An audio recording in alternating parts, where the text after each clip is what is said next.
حضرات، آج کی یہ ویڈیو گناہوں کے نقصانات کے بارے میں ہے کہ ہر انسان گناہ کے نقصانات کو سمجھے اور اس سے بچنے کی کوشش بھی کرے، اس لیے کہ امام غزالی رحمۃ اللہ علیہ فرماتے ہیں کہ بڑا عالم وہ ہے جو گناہ کے نقصانات کو اچھی طرح جانتا ہو، سمجھتا ہو۔ لہذا جس شخص کے سامنے گناہ کے نقصانات جتنے اچھی طریقے سے واضح ہوں گے وہ اتنا ہی بڑا عالم ہوگا، اس لیے کہ جب انسان کسی چیز کے نقصانات کو جانتا ہے، سمجھتا ہے تو اس سے بچنے کی کوشش بھی کرتا ہے۔ یہ انسانی فطرت ہے۔ جیسے مثال کے طور پر ہر انسان زہر کے نقصانات سے واقف ہے،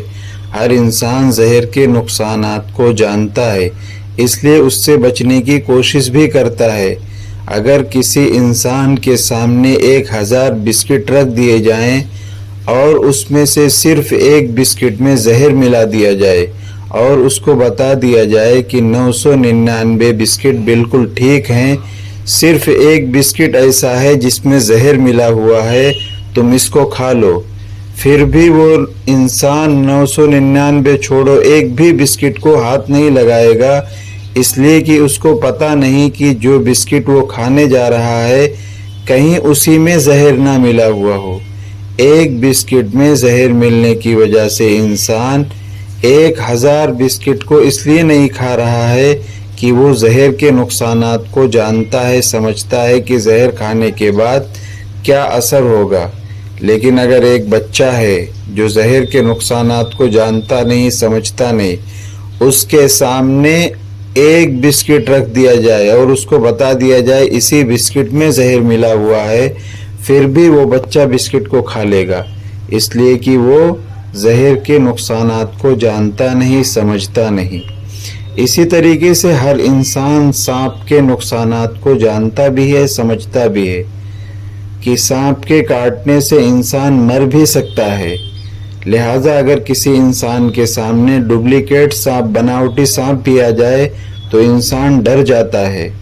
اگر کسی انسان کے گھر میں سانپ کا چھوٹا سا بچہ بھی نکل جائے تو فوراً پورے گھر والے شور مچانا چالو کر دیتے ہیں، چیختے ہیں، چلاتے ہیں، اس لیے کہ ہر انسان سانپ کے نقصانات کو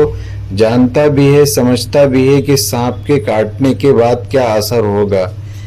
اسی طریقے سے ہر انسان ڈاکو کے نقصانات کو بھی جانتا ہے، سمجھتا ہے کہ اگر ڈاکو گھر میں آ گیا یا ڈاکو اکیلے میں پا جائے گا تو انسان کے پاس جو کچھ بھی رہے گا مال و دولت اس کو بھی لوٹ لے گا اور اس کی جان پہ بھی حملہ کر دے گا، اس لیے ہر انسان ڈاکو سے بھی بچتا ہے، اس کا خوف اس کے دل میں بیٹھا ہوا ہے۔ لہٰذا اگر کوئی شخص گھر میں رات میں سو رہا ہو، اس کے گھر کا دروازہ کوئی آدمی اگر کھٹکھٹائے، دروازہ کھول دو، تو کوئی بھی انسان دروازہ اس وقت تک نہیں کھولتا جب تک کہ اچھی طریقے سے جان نہ لے، پہچان نہ لے کہ دروازہ کھٹکھٹانے والا آخر ہے کون۔ اس ڈر کی وجہ سے کہ اگر وہ پہچانے گا نہیں، ہر ایک کے لیے دروازہ کھول دے گا تو اس کی جان کا بھی خطرہ ہے اور اس کے مال کا بھی خطرہ ہے اور اس کی عزت اور آبرو کا بھی خطرہ ہے، اس لیے کوئی بھی انسان اس وقت تک اپنا دروازہ نہیں کھولے گا جب تک کہ کھٹکھٹانے والے کو اچھی طریقے سے پہچان نہیں لے گا اور اس سے اچھی طریقے سے مطمئن نہیں ہو جائے گا کہ اس سے ہم کو کچھ بھی خطرہ نہیں۔ یہ تینوں مثالیں اس لیے بیان کی گئی ہے کہ اب انسان جو گناہوں میں لگا ہوا ہے، گناہوں کے دلدل میں پھنسا ہوا ہے، اس سے نکلنے کی کوئی صورت نہیں نکل رہی ہے۔ وہ 3 وجہوں کی وجہ سے گناہوں میں پھنسا ہوا ہے، یا تو نفسانی خواہشات کی بنا پر، یا تو برے لوگوں کی صحبت، برے لوگوں کی مجلس میں بیٹھنے کی وجہ سے، یا شیطان کے راستے پہ چلنے کی وجہ سے کہ شیطان اس کو جس طریقے پر چاہتا ہے چلا رہا ہے۔ اب انسان جس طریقے سے زہر کے نقصانات کو سمجھتا ہے اسی طریقے سے انسان اپنے نفس کی نفسانی خواہشات کو بھی جانے، پہچانے اور نفسانی خواہشات جو اللہ کے حکم کے خلاف ہو اس کو پورا کرنے سے بچے۔ جس طریقے سے انسان جانتا ہے کہ زہریلا بسکٹ کھانے کے بعد کیا اثر ہوگا، اسی طریقے سے انسان سمجھے کہ اگر وہ نفس کی خواہشات کو پورا کرے گا تو زہریلا بسکٹ جو اثر کرے گا وہ انسان کو نفسانی خواہشات کے پورا کرنے کے بعد دین پر اثر ہوگا۔ جیسے زہریلا بسکٹ کھانے کی وجہ سے انسان جسمانی طور پر مر جائے گا، اسی طریقے سے انسان نفسانی خواہشات کے پورا کرنے کی وجہ سے روحانی موت مرے گا۔ دوسری مثال جو سانپ کی بیان کی گئی، اس کی مثال دین کے لیے برا دوست جو رکاوٹ کا سبب بنتے ہیں، یہ برے لوگوں کی مجلس ہے۔ جب انسان برے لوگوں کی مجلس میں بیٹھیں گے یا برے لوگوں کو دوست بنا لیں گے تو دین پر چلنا مشکل ہو جائے گا اور گناہ کا کرنا آسان ہو جائے گا۔ اس لیے کہ اگر کوئی انسان مسجد میں رہتا ہو تو اس کے لیے نماز پڑھنا آسان ہے، نماز کا چھوڑنا مشکل ہے۔ بازار میں ہے تو نماز کا پڑھنا مشکل ہے، نماز کا چھوڑنا آسان ہو جاتا ہے۔ ایسے ہی برے لوگوں کی صحبت برے لوگوں کی مجلس ہے۔ ایک فارسی کا مقولہ ہے،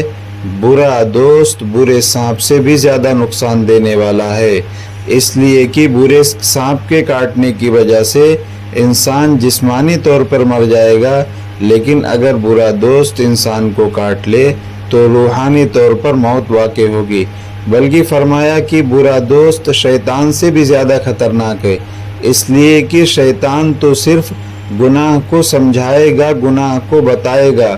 گناہ کے کرنے پر مجبور نہیں کرے گا، لیکن برا دوست گناہ کے کرنے پر مجبور بھی کرے گا، بلکہ ہاتھ پکڑ کر گناہ کروا دیتا ہے۔ اس لیے برا دوست برے شیطان سے اور سانپ دونوں سے زیادہ خطرناک ہے۔ اسی طریقے سے تیسری مثال جو دی گئی ڈاکو کی،